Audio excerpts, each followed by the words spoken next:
To you, this tree probably doesn't mean anything. To me, it represents a part of my life that was taken away from me about 10 years ago. My oldest son and I were supposed to go pick up some trees to put around the property and try to make the place nicer. And on Friday, May 6, 2011, we went behind my parents' house, started walking towards the woods, and my brother caught up to us. He wasn't there at first, and he arrived after. So we turned around and spent some time with him, and was a couple of days after his birthday, and since it was Friday, it was a good time to go. Gave him a present, and after he unwrapped it, he told us he wanted to go party with his friends, which is absolutely normal. He was 24 years old. And the following morning, I woke up early, took my oldest son with me. We decided to go again, same place. And the way that it's made behind my parents' house, we have a lake. So there's a road that goes behind the lake. We have what we call the middle road, where there's this big gravel pit. And then we have the third road that there's also a gravel pit, but it used to be like one of those business old dump where they would throw away like pallets and wood frames and stuff like that. So I told my son, we'll go around the lake. Maybe we'll have a chance to see some animals,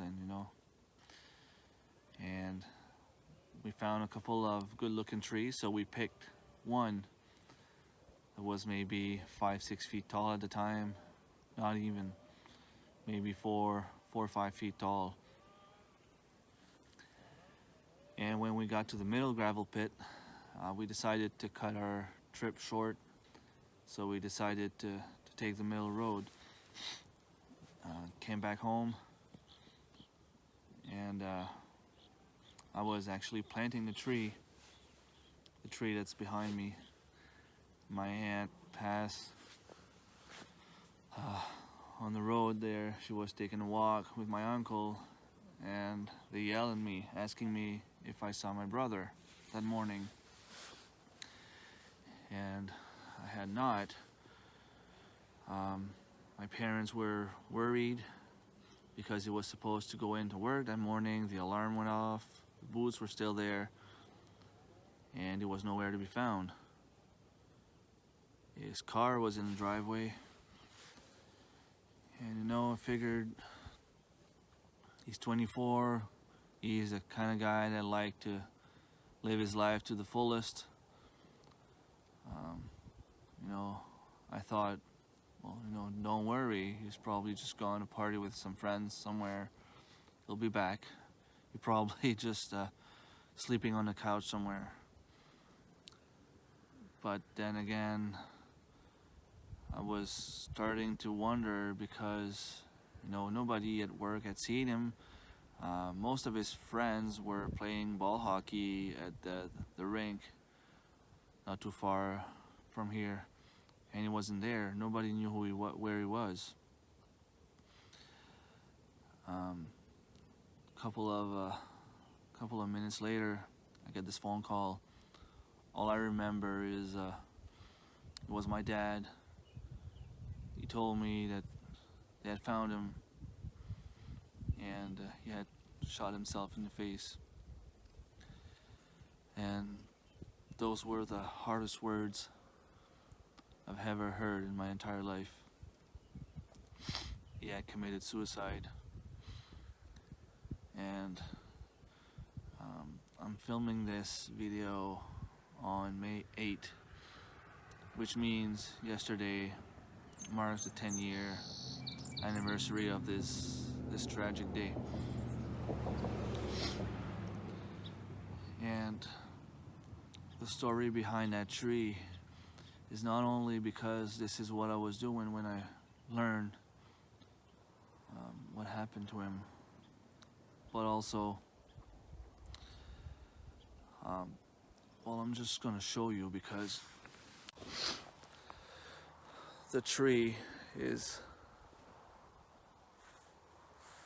high, very high. 5 feet 10 inches tall, and it's at least 3 times my size. And it was planted after all those cedars. And there's also another tree that was planted around the same time as this one, and it's actually the same kind of tree. And this one is still shorter than me. And as you can see, it is very well alive, so it's not because the tree didn't make it or anything. I remember trimming the tree probably 2 years later, and I just took scissors and cut the top. So I've always figured, this tree is special. There is something special about that tree.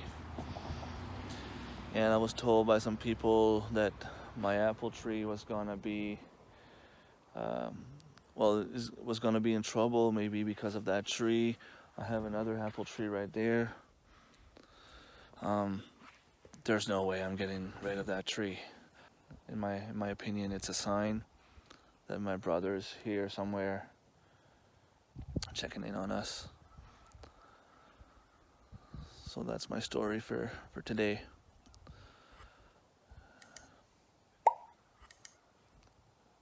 That's my tree.